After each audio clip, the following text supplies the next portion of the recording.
questions today?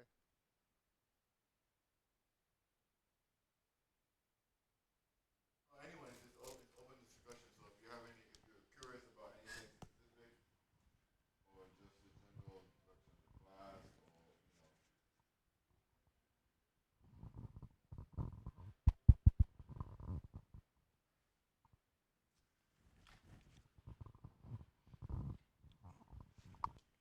Let me do this.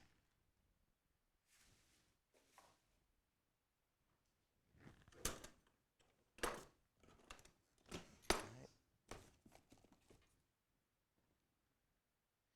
Hello, everyone joining us online. Today's class is another open discussion, so feel free to ask any questions you may have in the chat, and I'll go ahead and forward them to Nehemiah. Apologize for the late start.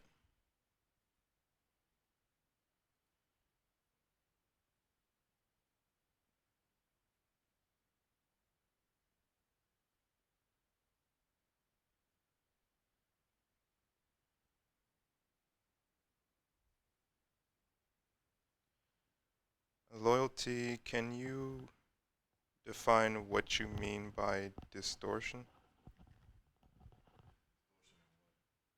So they ask, what are ways to improve distortion in the mind's eye?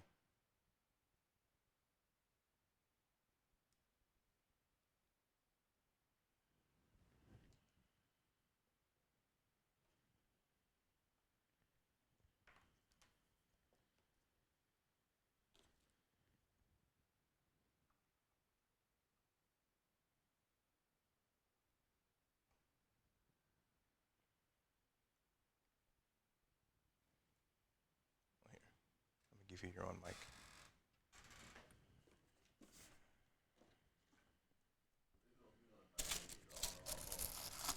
Yeah, the on and off doubles as a mute.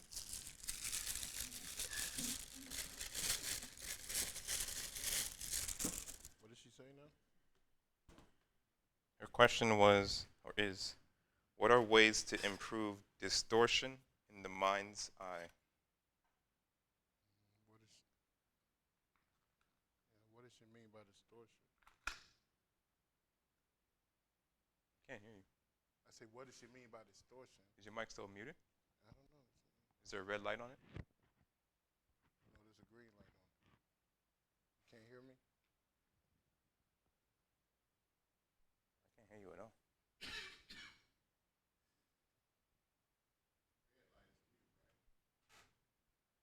You can hear me now? Try talking now. What? Yeah, it's. Okay, I hear you. You hear me now? Yeah. There's all type of distortions. So,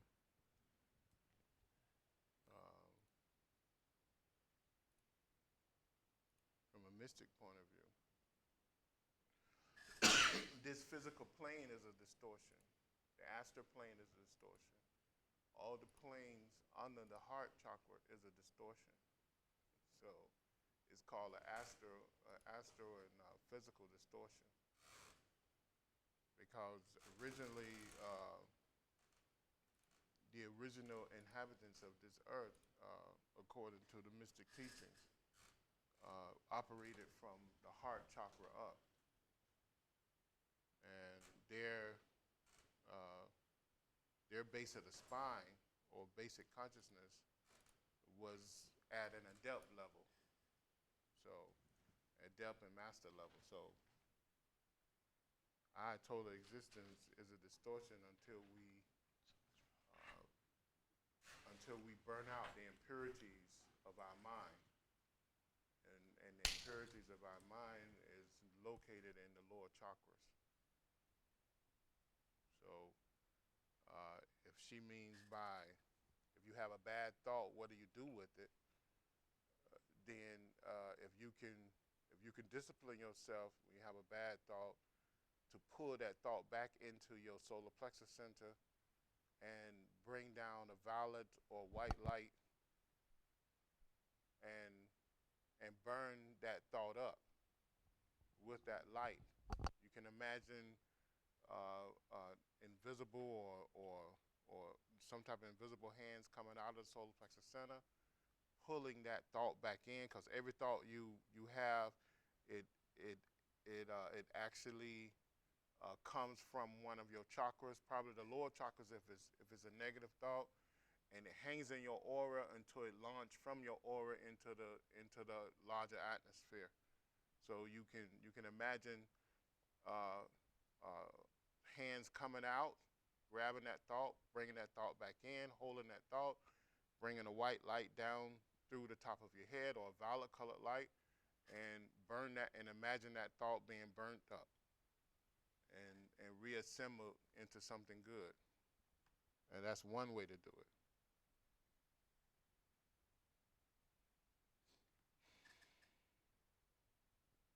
Did that answer your question?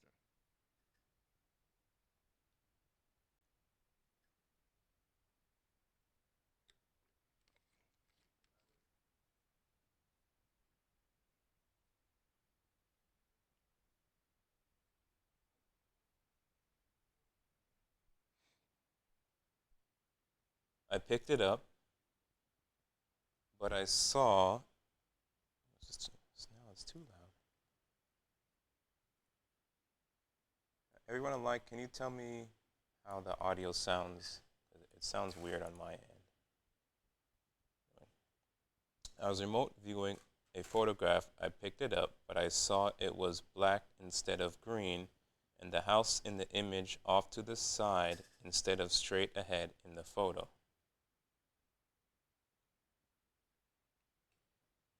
Well, the problem with these techniques that a lot of people have let leak out to the public without proper foundation to allow people to do remote viewing of what we call see things through the mystic ray. Um, they didn't give you the foundation of it or didn't train you properly on how to do that. And what happens is your imagination uh, is a creative force. And when you don't control your imagination, you can see all type of things or a lot of stuff are distorted in your psychic vision when you do develop psychic vision if you haven't developed that vision properly. So you could see something psychically, but it will be a lot of symbols, a lot of distortion. It won't be clear. The yogi techniques, the reason why they give you a technique to develop yourself is to create a precise, vivid view of things through concentration and contemplation. So all of us are naturally psychic, and we can tune into those psychic senses and psychic rays or whatever easily, but it's going to be totally distorted based on our lack of ability to focus in on things and to create a channel of thought where nothing can interfere with that channel of thought. So when you go, that's why people, they project and then they go to these crazy places and they say, oh, everybody there had 3 legs because they gave everybody 3 legs. Because their imagination is not, they haven't learned to control their imagination, and they haven't learned to tune out a lot of the distortion. I hope that answered your question. Need batteries?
Everyone, give me a few minutes here while I try and solve the issue with Nehemiah's mic.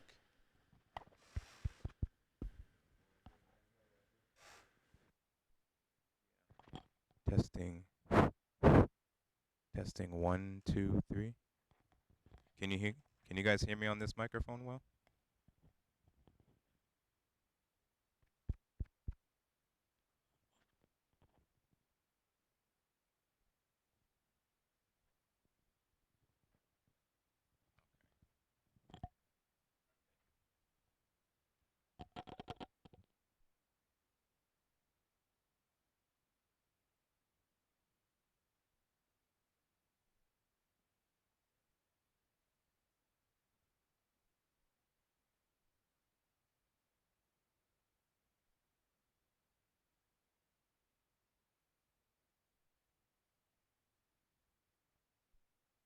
All right.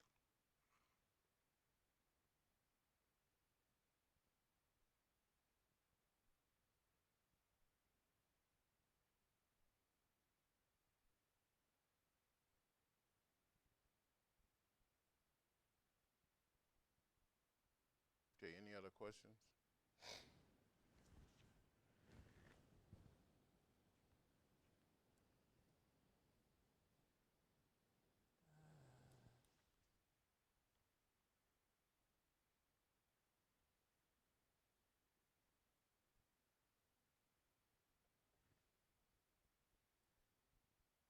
Okay. The audio should be better now, so continue with your questions.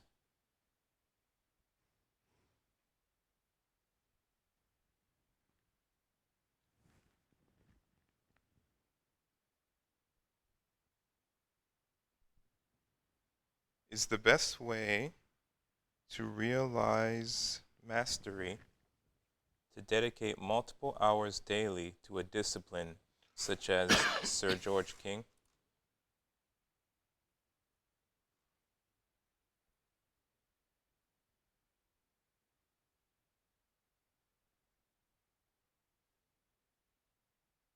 Yeah, that's one way of doing it. It's not guaranteed, but it's one way of doing it.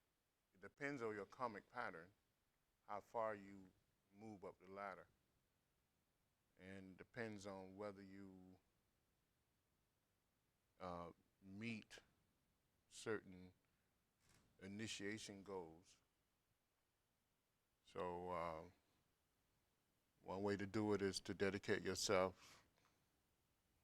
and in learning and educating yourself, and also practice. But you cannot practice if you don't. You cannot practice if you don't learn how to practice.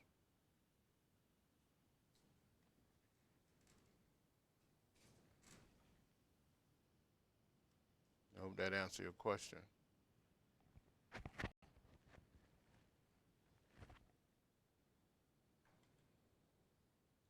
Is there any benefits to sun gazing and walking barefoot on grass or sand? There's techniques of doing that. Not looking directly at the sun though, but there's techniques of doing that, and there's techniques. There's mystic techniques of walking on the grass and the sand in order to connect with the Mother Earth and the Divine Mother. There's mystic techniques for doing that.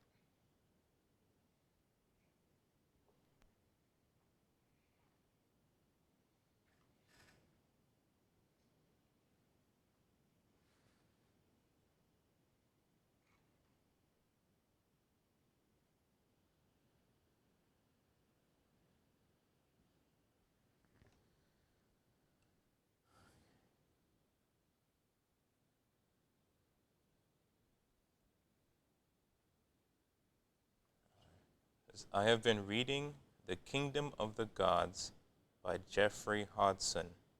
Have you read this book, and can you talk about it?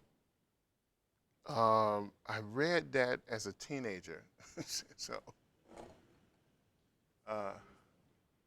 he was famous for interpreting the Bible on a mystic level. He would read. He would take a passage.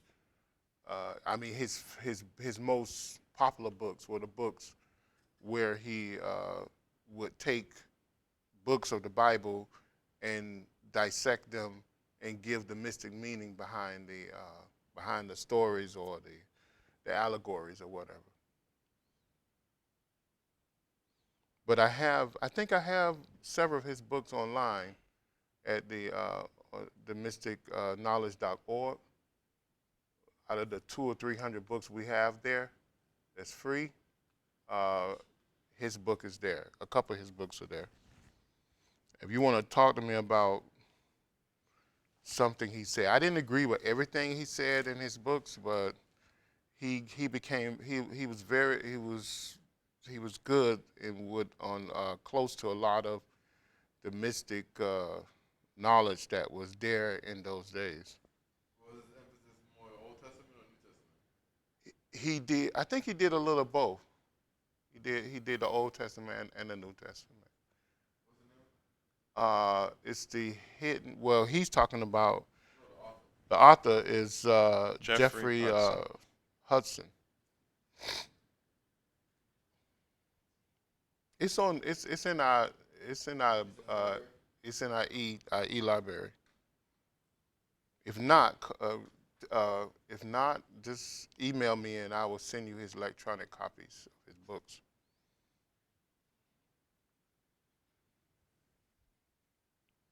Did he have a specific topic there on that?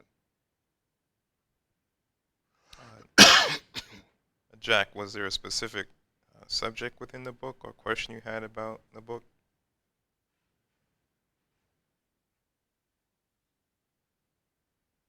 It says there were pictures of the divas. He says they're pretty spectacular.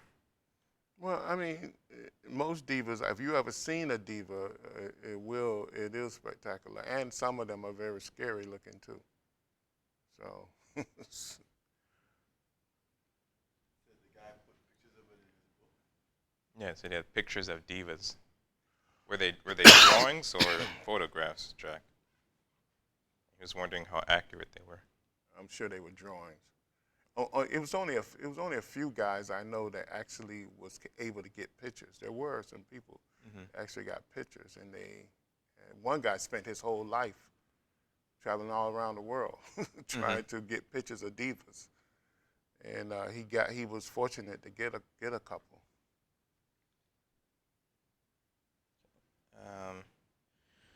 What is the best way to learn how to practice?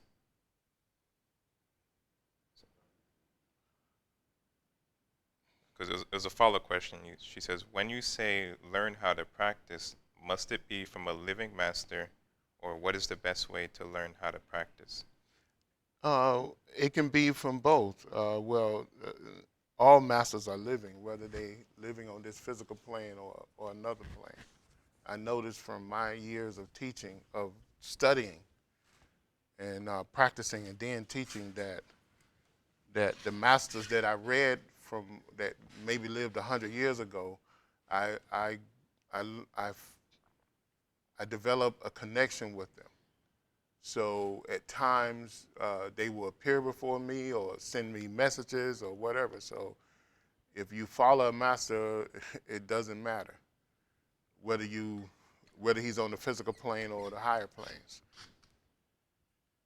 But when knowledge, the first yoga is Jnana Yoga, which is the yoga of knowledge and wisdom, and that helps you to understand the law, which is Karma Yoga. And then both of them help you to devote yourself to God, which is life. So you cannot get away from understanding. A lot of people like to run to practice and say, well, I understand it later. No, you won't. You're, you know, you may have enough knowledge to know you got to practice, but the next thing is to know how to practice and why you're doing what you're doing, because that enhances your movement and your action. And that's just common sense. When we know that fire burns, then we handle fire in a different way. You know, we learn how to engage that fire, how to use that fire on different levels, and to produce different things. So knowledge is always the key to anything. So the connection you had with Can you use the mic? Can you use the mic?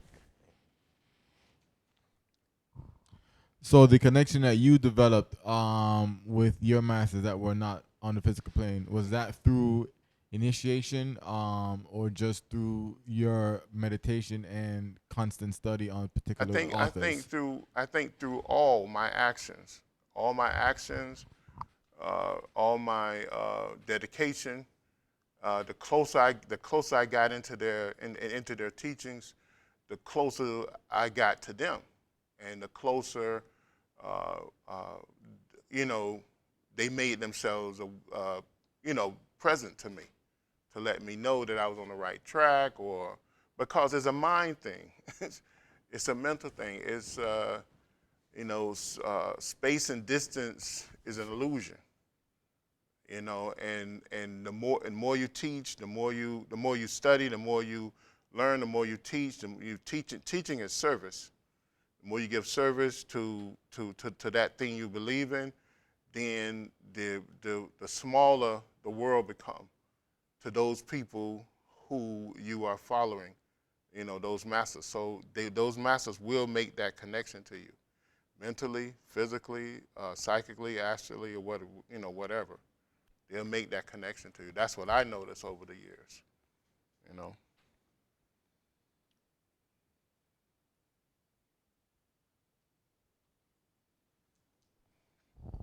I'd like to add on to that. Mhm.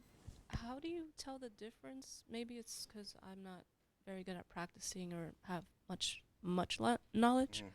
But when you feel connected to a certain master or a certain person that has a lot more knowledge than you and isn't on this plane, Mhm. um, and you receive a message, how can you tell that that is actually the message coming from that person, or it's not you projecting your imagination and your thoughts and you're wanting it to be Yeah, that's a that? good question. I mean, you have to come up with a way to see if that's so. I mean, because if someone came to me or some thought came to me saying that, or some mental, because I know the difference between a thought and telepathy. If someone came to me speaking to me on a mental plane, I would ask them to identify themselves before I accept what they are saying. you would force them to. Yes, I would. Show me some type of way. I'm not just going to accept you because you say you this, that, or the other. I won't do that. So you should have that type of discrimination. If you don't feel that connection or recognize that person right away, because a lot of times masters that we follow or teachers that we follow, you probably was their student at one time. You probably was their student, so you may recognize them right away, or you may not. So a lot of times, in most cases, if you don't, you need to ask for clarification. You just don't accept it. No. Yeah, because when I've had messages or a thought that I Mhm. think is a message, I recognize it's in their voice, Mhm. and I recognize their voice. Mhm. So yeah, I mean, sometimes we follow teachers for lifetimes. I mean, when I was a child and I heard certain masters or read certain books of teachers, I recognized them, and I didn't know their name or nothing, but I recognized that I had a kinship to them, and that I knew them from previous lives. So and so then I immediately began to absorb everything I know about them. until those memories of those past lives came back, where I studied with them, or where they were my teacher or whatever. So you know, it's that's real. Now, someone come to me who I don't recognize, then I ask them to prove themselves. So,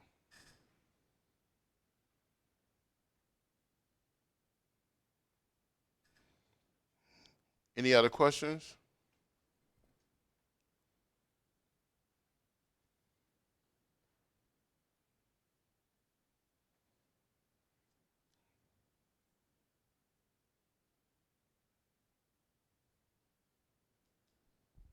I'll ask another one. Hmm. We all have psychic abilities and abilities that we don't quite understand, and if we don't look into it and learn about it, we can get it stolen from us, or it dies out, I believe. It's not stolen. What happens is a lot of people, when they're young, when they're very young, they,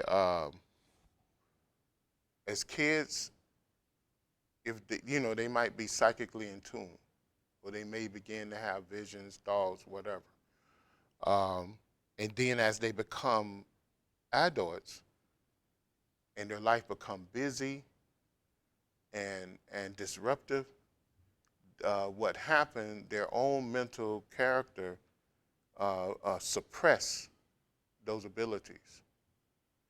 So now they can't connect with those abilities. They have to retrain the body to be able to do those things. I mean, I know myself and siblings of mine, when we were kids, we were able to, when we went to sleep, we popped right out of our body and we went playing in the astral body. And we were aware of our astral body and the astral planes. And we would meet up and talk and play and whatever. But as we got older, we lost that ability. Once we got to become teenagers and going into college, those abilities, the pressure of being a teenager and an adult, tuck away those abilities, and then we had to quickly, if we want to continue to travel on the astral planes and do those things, we had to retrain the body.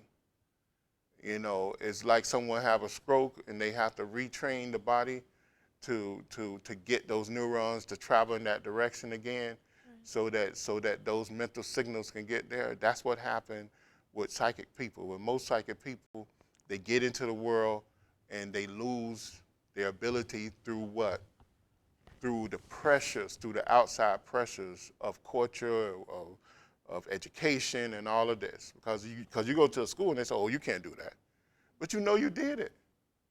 Right. You know, I'm sitting up there and my teacher telling me, oh, you can't do that. And I'm looking at their aura, you know, and I'm looking at their grandparents and all these things. I'm seeing their whole life pass before me, and they telling me I can't do it. You may think that doesn't affect you, but in the long run, it does affect you. And it begins to suppress your abilities. So then that's where having daily practices of prayer, of mantra, of yoga, of meditative type exercises such as Raja Yoga or whatever. And what that does, it enhances your ability to stay connected with your higher self, and to bring a union between between the physical, the astral, and the etheric, to allow your psychic abilities to survive. So that's what it is. It's not that it's taken away from you. You suppress it through your own mental, ability to survive in this physical and natural world. Right, Yeah. but do you think it's possible? Because there are people who take certain knowledge, mystic knowledge, and twist it for their own benefit in a benevolent way, not a malevolent way. In an evil way, you in an saying? evil way. Yeah. Because I remember these things that would happen to me naturally. I never looked into it. I never tried to find out about it or learn about it. And I went to this place, and it was like an occult store with witches and whatnot. And I felt, maybe I was projecting, maybe I was imagining it, but I felt their thoughts. And ever since I left that store, I was unconnected from my higher self. Well, that could be, just that's whatever bad experience you had there, suppress the abilities for you to be connected because you didn't understand it. See, fear and ignorance can take you, can shift your whole life in a different direction. See, so that's why you have to be knowledgeable about things. See, I don't think those people did anything to you. You did something to yourself because of what you was thinking, the fear that you had. That's the way it is. It's like a shock. It's like a mental shock that hit you. It's like a psychic mental shock that hit you. So I was probably imagining those things, because I even heard it in different voices. Uncontrolled imagination. I mean, and you have to think that you have lived thousands of lives, and maybe that spot brought back some tragic incident that happened to you lives ago. That physical location? That physical location, yeah. The whole store? Yeah. Because a court, only thing it means is hidden Right. knowledge. And It's and then it's the marketing of the people who's trying to go for the mighty dollar that creates all this witch stuff. right, because Which is- you have people which is who not use the really same knowledge. real. People use knowledge in a good way, and people can use knowledge in a Yes, bad yes, way. yeah. So Yes, I mean, and the thing about it, once you have the knowledge, you'll know that those people who are doing negative things, then you have simple knowledge to know that they can't continue to do that forever, because the laws of physics won't allow them to. See, I mean, one of the laws of physics is a negative number times a negative number equals what? I don't know. A positive number. That's mathematics. And that's one of the laws of physics. It's also a law of karma. So if a person continues to do something negative and negative and negative, what happens is they are assumed by positivity, because why? Something comes in to stop them. They can't continue with it.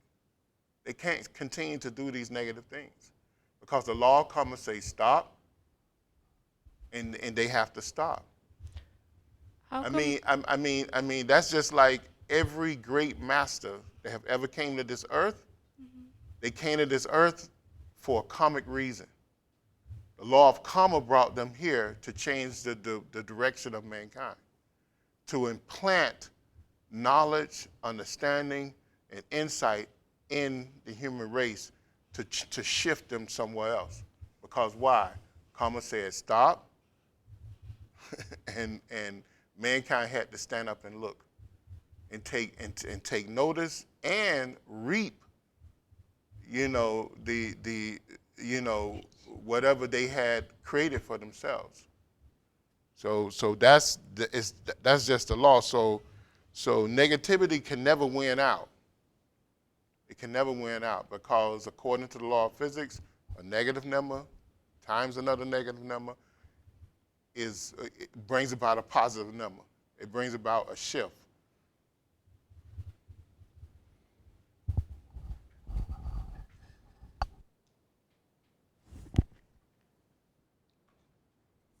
So did that answer your question? Or did it confuse you more? It answered my question, but it just brings other questions. Okay. Like, if negative times negative equals positive. So you would need a whole bunch of people doing negative things for a positive outcome? It always happened. It always, I mean, just look through history. It always happened.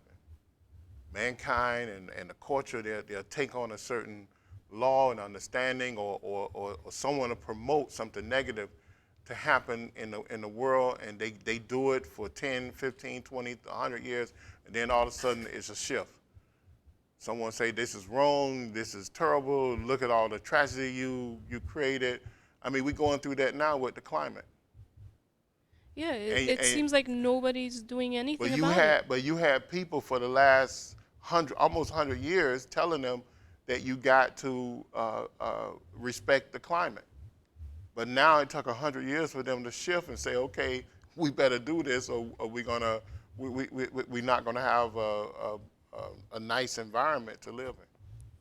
So I mean, it's always like that. That's the law. Unfortunately, that's the law. Well, hopefully it's changing soon, because as the scientists say, it's not going to be livable. Yeah. I just hope people in charge, the people that actually can make it happen, will make it happen. Because if not, this is a dire situation. It is. Any other questions? I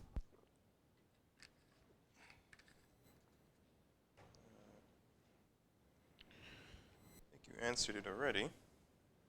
What was that? How old were you when you got started on the spiritual path? I was a child. I was from birth.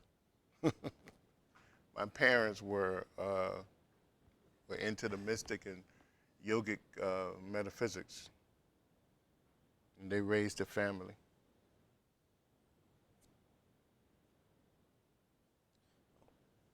Where could you see photos of divas? I don't know the exact. I forget. I was trying to remember the guy's name who actually took photos. It wasn't many photos. I mean, you could you can Google it. I think it'll come up. I can look at my archives, but there were several people. And then there was a recent guy. I mean, one of the guys came here to the class some years ago. Were you here when he came? I think so. Yeah, he traveled And all he around showed the you world. you tried showing. Yeah, he traveled all over the world taking pictures too, just recently. And he used all different type of cameras. It just depends, you know. It's mostly like a ball of light or type of squiggle. At least Yeah. the ones I saw were just Yeah, or an orb some of of them light. have figures. Yeah. Some of them have human type figures too. But it might be like water, or it might be a mist, you know. But it's because divas have bodies of light, bodies of water, bodies of wood or paper or whatever, you know. When I was a child, I seen one that looked like Gummy Bear. It was scared the hell out of me. When my parents brought home, we were living in this little apartment. I had to be like 2 or 3 years old, and they brought the grocery home, and they left the grocery out that night.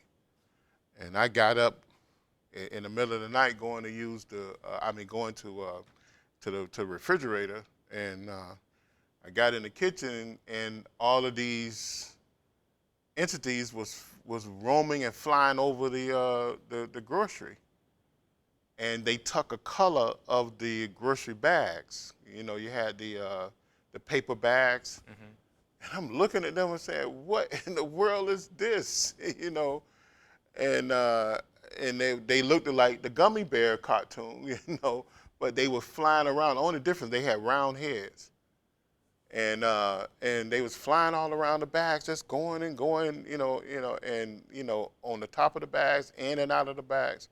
And I ran back, jumped in my bed, and covered my head. I jumped in bed with my brother. I didn't get in my bed. I jumped in bed with my brother and covered and put the cover over my head because I was so scared I didn't know what they were. Later to learn that that's what they do, because they were happy and they were manipulating energy because there was food for the family, and there was a lot of food for the family. And that's what divas do. And the worst thing to do is to get on a plane and you getting ready to take off and you look over and look at the wings psychically and you'll see all these divas going in and out of the out of the wing, the engines, because that's what they do. They make sure that certain mechanical things are happening, So it's I mean, they almost operate like mechanical or like a factory or something, and it's strange if you don't have the knowledge to understand that.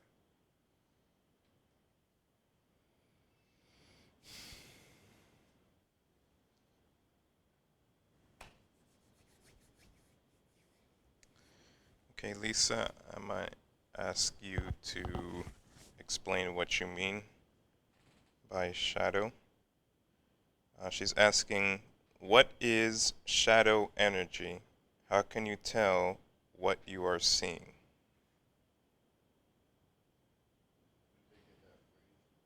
What do you mean by shadow energy? That's an old mystic practice. It's an old mystic practice. I think if you go back to, it's mentioned a little bit inside of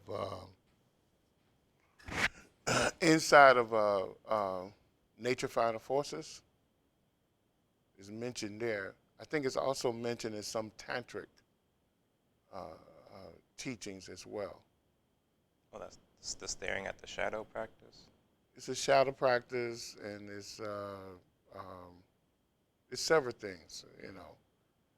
I never really, it didn't really appeal to me. But I know that's becoming popular now. But it's an old tantric type technique that people use in order to help develop concentration and contemplation.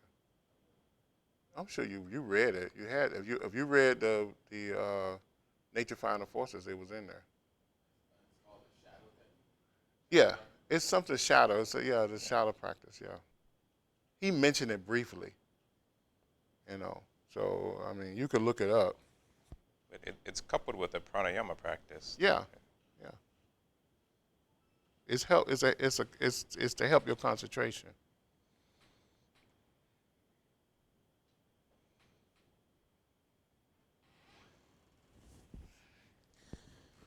Says, I see out of the corner of my eyes and feel energy all the time.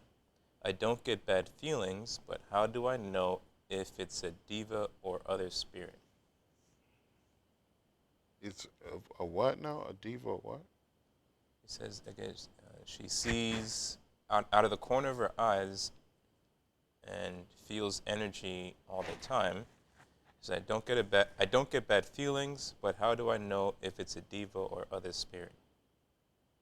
Why have to be a diva or other spirit? It could be just energy.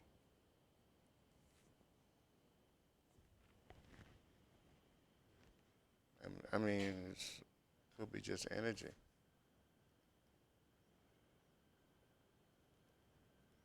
And a lot of times people see the auras and get scared. Yeah. So there's a practice of going to the mirror and looking out of the corner of your eye or above your head, and if you keep doing it, you'll begin to see your aura. So a lot of people get afraid they may do that.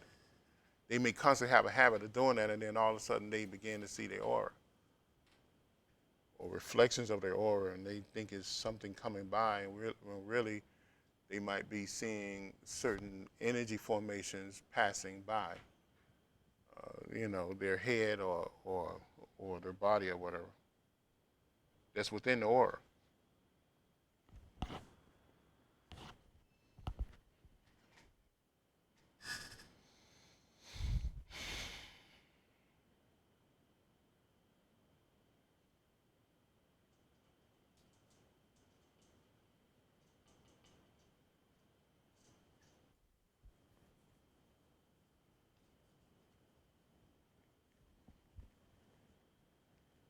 Any other questions?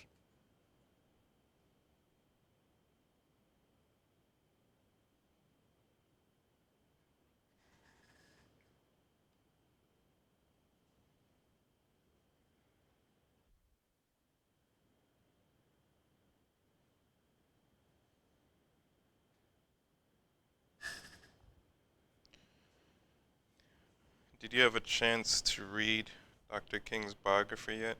No, I haven't. That's a question. Yes.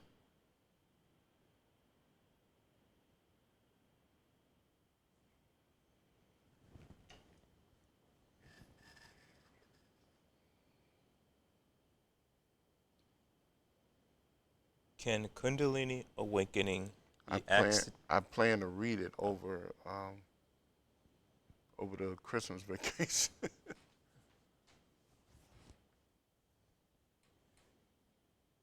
What's the question? So can Kundalini awakening be accidentally triggered by meeting another person? And if so, what is the significance of that person? I don't know if that can happen. Just by being in your presence? Yeah, and I don't know if that can happen. No, I mean, I have heard of accidental rise of Kundalini, uh, but just by meeting someone, I don't think so. I know some people raise the Kundalini in other people. Adepts or masters may have the ability to raise to partially raise that person's Kundalini.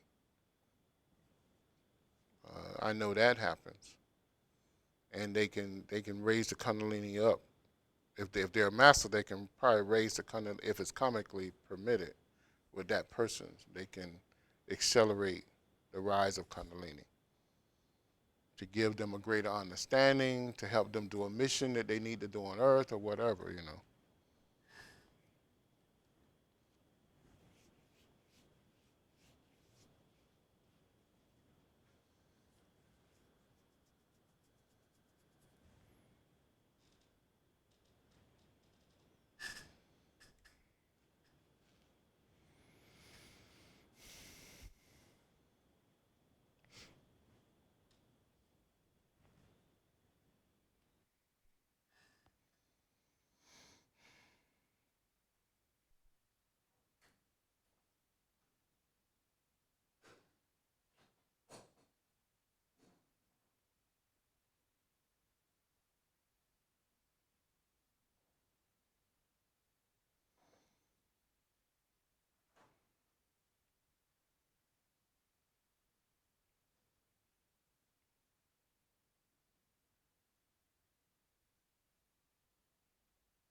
What is the best way to eliminate all distractions for good?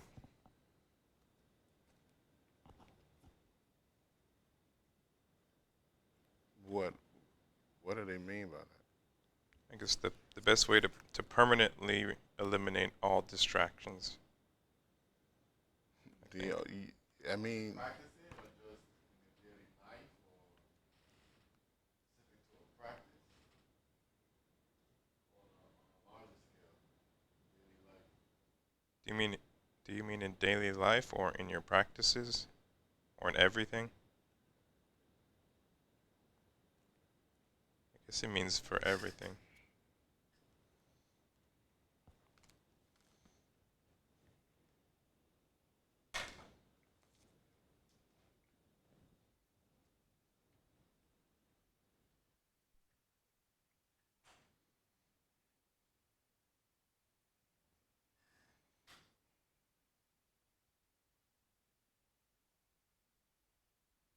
Yeah, in daily life and in everything. that's what the mystic teachings, like I constantly stress, that if you go down the tantric pathway of looming the yogas together, you'll get to the point where you make all the stuff you learn, you make it out of a daily regimen,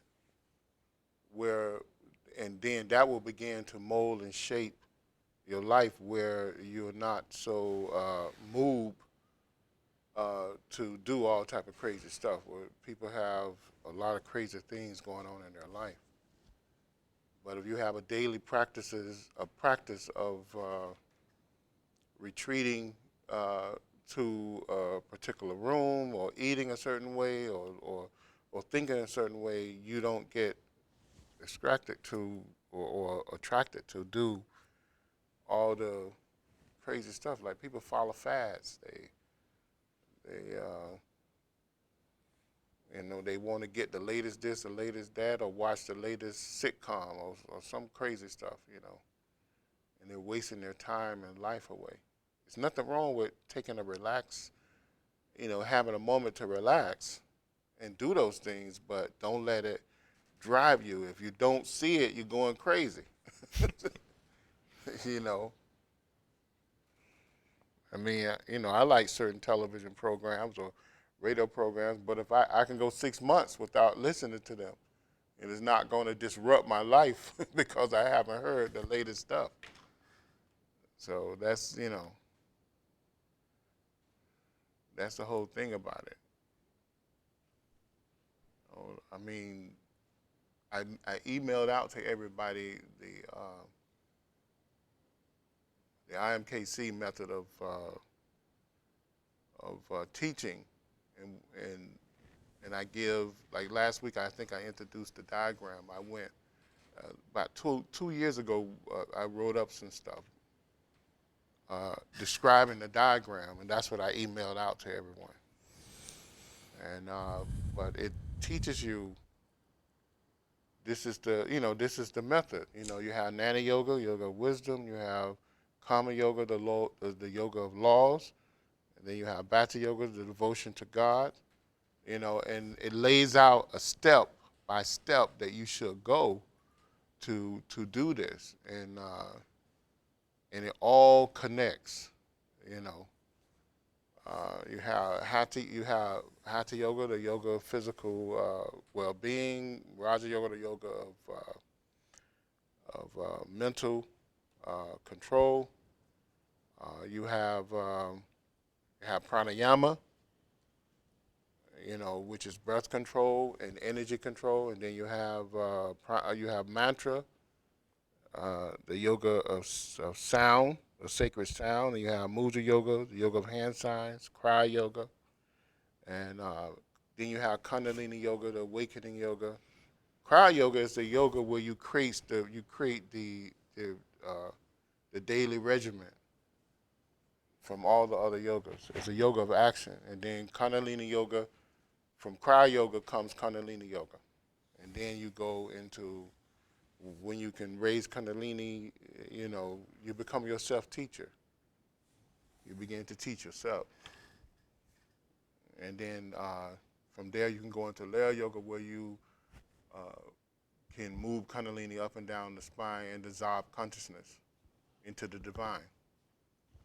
So it teaches you, it gives you a regimen. And then it has you to have greater insight into things. You could do this in one life, or you could do this in 10 lives. But it's a method. If you learn it in this life, you'll remember all the other lives. Believe it or not, because people come to Earth knowing things. Most of the stuff I teach you all, I knew it already. So when I seen it, it was familiar to me. You want to know how how I assume so much, because a lot of stuff I see, okay, yeah, this makes sense. I already knew this. So that's the way it is. Any other questions? Do you know why Madame Blavatsky chose to establish a center in Chennai in India? Is it an important spiritual center? I mean, her masters were, a lot of her masters were from India or Tibet. So it only makes sense. The same thing with one of her top students, Anna Passan. Anna Passan was more respected in India than she was in the rest of the world. You know, and she was one of her top students. You know, so and remember I don't know if it's known that much, is that Madame Blavatsky's secret doctrines and Isis Unveiled, those were the secret teachings of the Tibetan masters. They allowed her to read or to study those things when she came there. They recognized who she was and gave her access to that information. No, in the physical plane. She traveled all around the world. She spent like, I don't know, it was a year or two or maybe 4 years traveling. And when she went to those different places, certain teachers or masters or adepts or whatever, they recognized who she was and gave her access to that information. For people to come and say that she was a quack, something's wrong with them. Because you're talking about in the mid 1800s, the books she wrote, and she referenced them in great detail. Blavatsky. Yeah, I mean, go back and look at her book, The Secret Doctrines. It's footnoted to the max, and then she takes the secret knowledge they gave her, and then she used the scientists around the world for those times to show evidence that it was something to what these ancient people was talking about. I mean, it's amazing writings. I mean, and she goes back almost 3,000 million years in her, describing the world. She used a lot of coded stuff, and she had to create some language in order to interpret what she wanted to interpret to the world. And she had to use a lot of Sanskrit terminology. I think some of it she got wrong because Sanskrit was not known that well back then, but and it was misused by the people who had conquered in India. They misinterpreted a lot of stuff, but most of her stuff she got right, in her interpretations. So, but she give like a brief chronological, I guess that's what they call it. Chronology or timeline. Yeah, chronology or timeline of the Earth. But it took a couple thousand pages to do it, but she did it, which is very impressive for those times.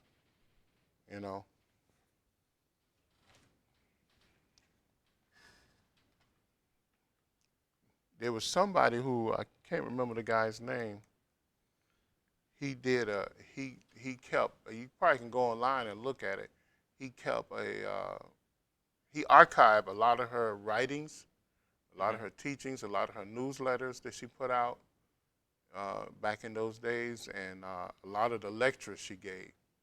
And then he even he told stories or incidents that he actually experienced with her and with her her entourage, and talk about events and times and even the powers that she displayed before people. So,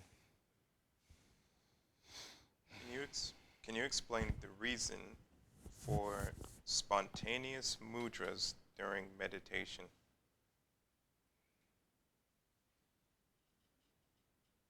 I wouldn't call it meditation. What she's trying to say, concentration or what? I don't know. What doing a Just during practice?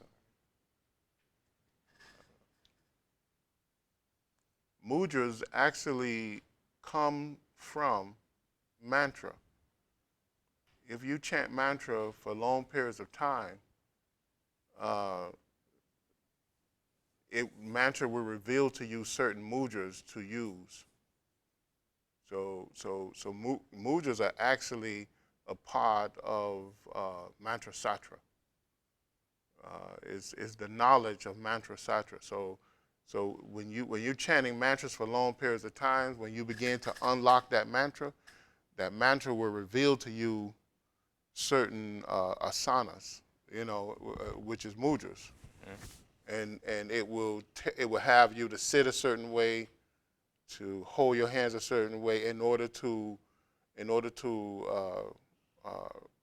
seal, redistribute, or project certain energies in the body, because mantra is a sound. It's a sound vibration. And the sound vibration that molds and shape energy and matter. That's what mantra actually do when you chant mantra.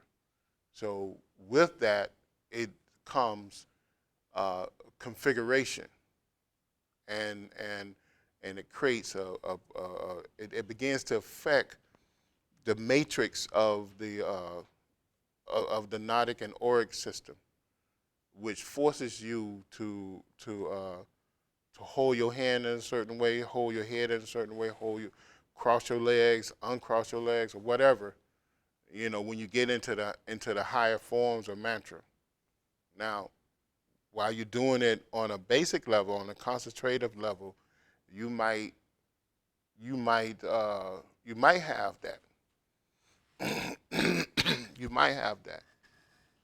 I know some people told me before they even know anything about metaphysics or deep metaphysics, every time they went to go pray, instead of them doing like this, they went like this. They couldn't bring their hands together.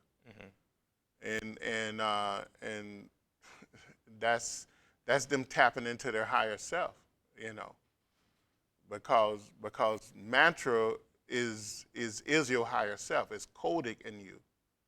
All the mantras are coded. It's a code within the auric body, and it's really a matrix within the auric body, a vibrational matrix within the body.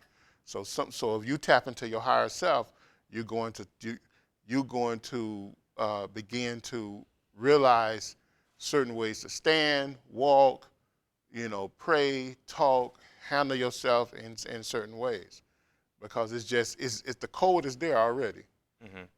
So because I met people and I said, why do you pray like that? And they say, oh, well, that's when every time I want to pray, that's the position I know I need to be in.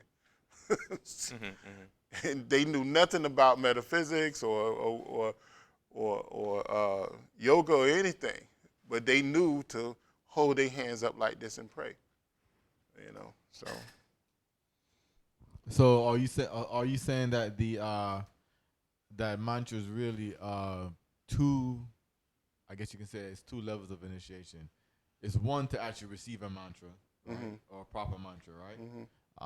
Especially one suited for your own makeup, and then the practice in of that mantra in of itself, if practiced right, is another level of initiation. There's several levels. So it's several levels to mantra. Mudra is one of them. That's why most mudras are secret. Most mudras are secret because it's the same science as mantra satra. It's a part of mantra satra. So the mudras are secret because they're actually wrapped up in the science and practice of the mantra. Yeah, because what mudras can do, mudras can tap into or manipulate energy through the minute and minor chakras, which is very dangerous, because you can create a spontaneous type of flow of energy by using the minor and minute chakras. The major chakras are more balanced, and they have more restrictions on it. But once you can tap into the minor and minute chakras, you can have spontaneous actions happen right away, which which is dangerous in the wrong hands. That's why they're secret. But that makes sense because that's why most of them, if you look in, what's that magic called again? Wicca, Hmm. you would see more manipulation of minute and minor chakras Right. in Wicca practices Yeah, than just straight which can hurt you. development of your major chakras. Yeah, which can hurt you if you do something wrong. So, you know, that's why the yogis keep them secret and for initiation only. And most of the Wicca stuff, they don't have the full details to the practices. Any other questions? Yeah, but I think you answered it. There's a question of What was it? what is the best hand mudra while reciting mantra? Did I answer that? Yeah. Well, I think you did because you were saying the mudra is revealed through the mantra. Yeah, so, it does reveal the mantra, but it's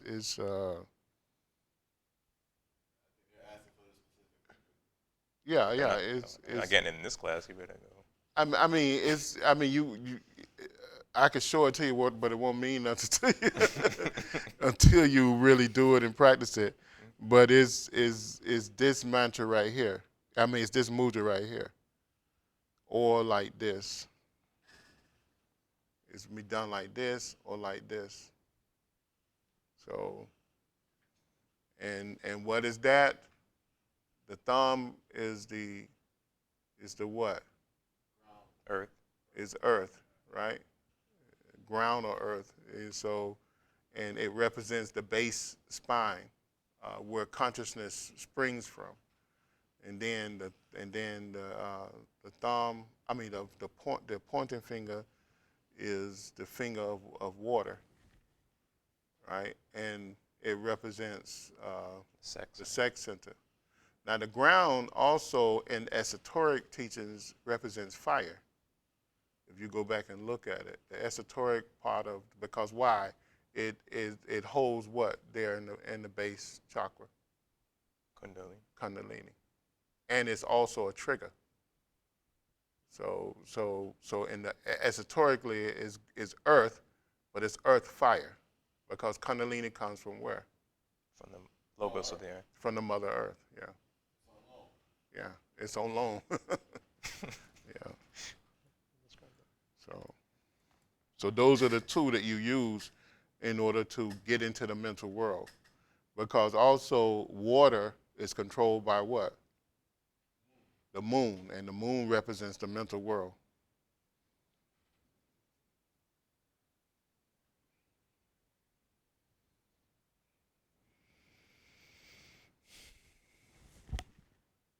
So that's a brief initiation, I guess. But did we record those Mudra classes, or we didn't record?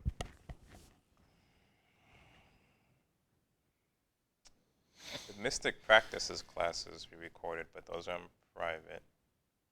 Okay.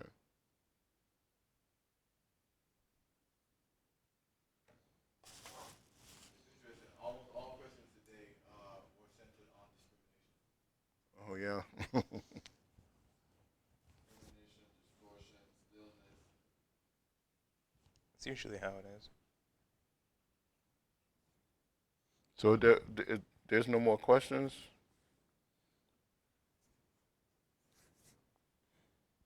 Are there any How long we been here? Well, broadcasting about an hour.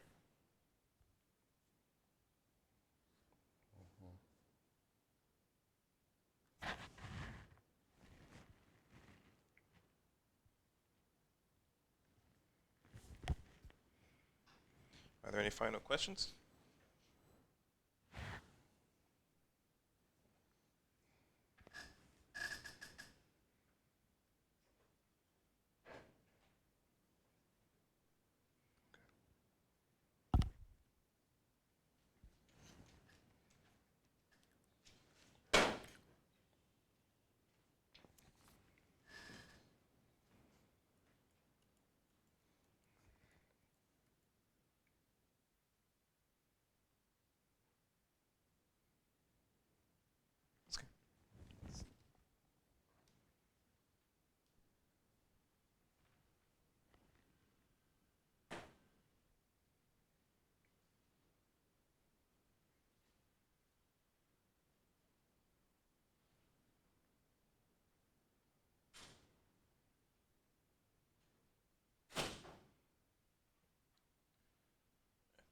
That's it for today. That's it? When you gonna sign another book? Huh? When you gonna sign another book? Well, not for a while. What you mean? When you gonna assign another book? Oh, I mean, For a class, like a book on a class? yeah. I don't know. I usually just do my own, unless somebody want me to do a book.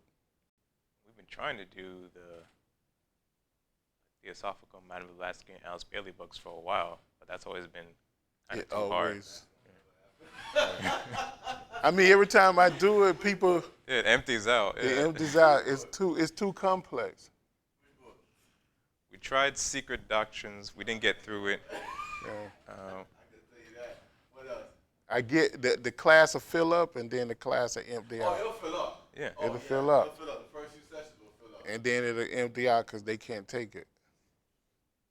That's what I think. It's, It won't. I can see that. yeah, it gets too deep for most people. Yeah. It doesn't have what everybody's looking for. No, don't.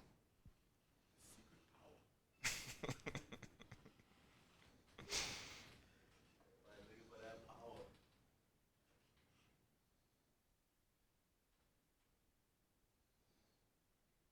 It's funny. I actually think the what's the name books would be easier reading than the Blavatsky books. What? The Bailey books would be. Yeah. We did. But it happens like that with the Alice Yeah. Bailey books. I think too. we tried Isis and Veil. No, that was Madame Blavatsky. That was Blavatsky. We did something on which book we did for Alice Bailey. Like esoteric healing and stuff. Yeah. I forget which book we did. I got to go back in my thing, but You didn't try it fills up and it goes out again. It's not Cosmic Fire. It wasn't Cosmic Fire. Was it Cosmic Fire? No, it wasn't Cosmic Fire. I forget what it was, but it does the same thing. The same thing with Serpent Power. It does it with Serpent Power too. You know, But most of our comments online. it does thin out when you get to the deeper parts of it. It does. But online, we still get a lot of. Oh yeah, you comments get and a lot questions of from you there. get a lot of people. They that- find that class Yeah. first before they find the other ones. Yeah. And I wouldn't think the Serpent Power was thin out because of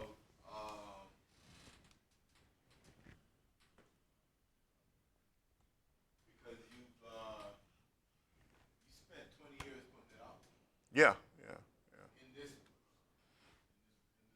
In this room, yeah. I would think it would be you would have so many casualties for that book, so to speak. Did you ever tell the one what happened that day? What? For my, then they might give you birthday lessons, right? Yeah. Birthday gifts. Yeah. Yeah, which is a lesson of your choice. Well, we can ask questions, but not. No, a lesson just for you. No, I've asked for that, but he told me to bring more people. My first birthday gift was Kundalini. After about 5 minutes, everybody went to sleep. I had the whole class to myself. I think it was in the room next door. Yeah, it was down there. The room down the I hall. looked around, I said, oh my God, I swear to God, they just went like this. They just like all at the same time went like this. As soon as they stopped. They said they could not stay awake. Hmm. I found that hilarious. When they're not ready, it's not gonna happen. It's not gonna be there. But we noticed that. I get on the subject and I start teaching it, and One by one, the heads go down. Yeah. What the hell? When he goes on certain subjects, Oh, you mean and people are in class. Yeah, one by one, the heads go down, and or they don't show up. Yeah. You know. all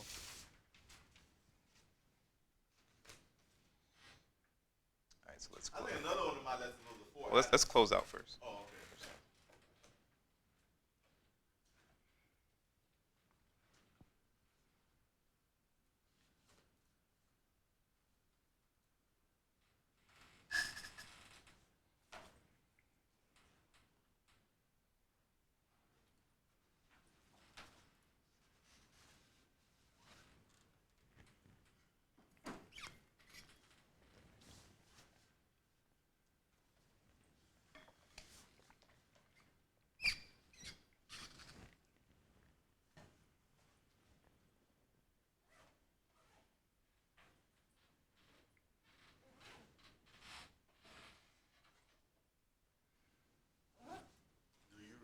prayer?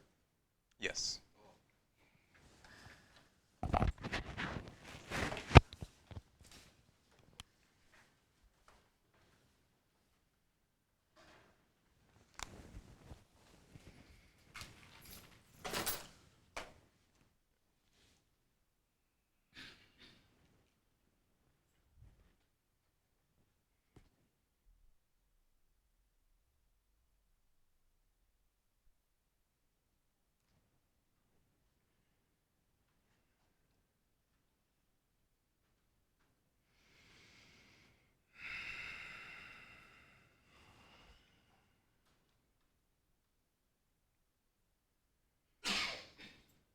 The New Lord's Prayer.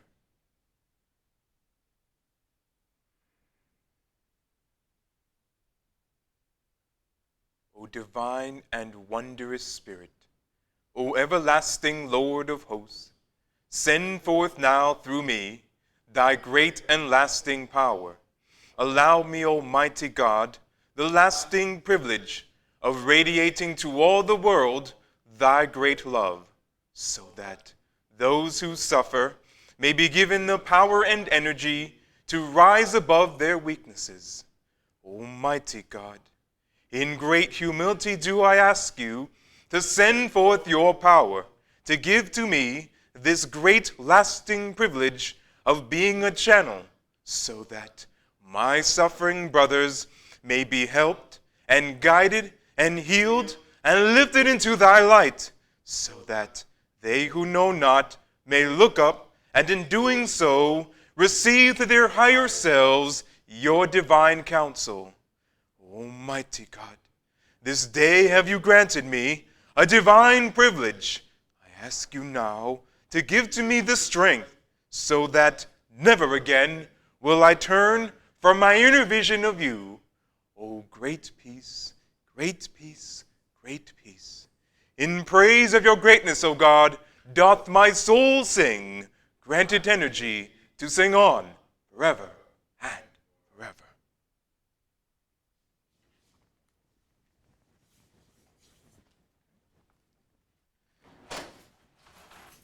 Thank you for watching, and we'll see you next time.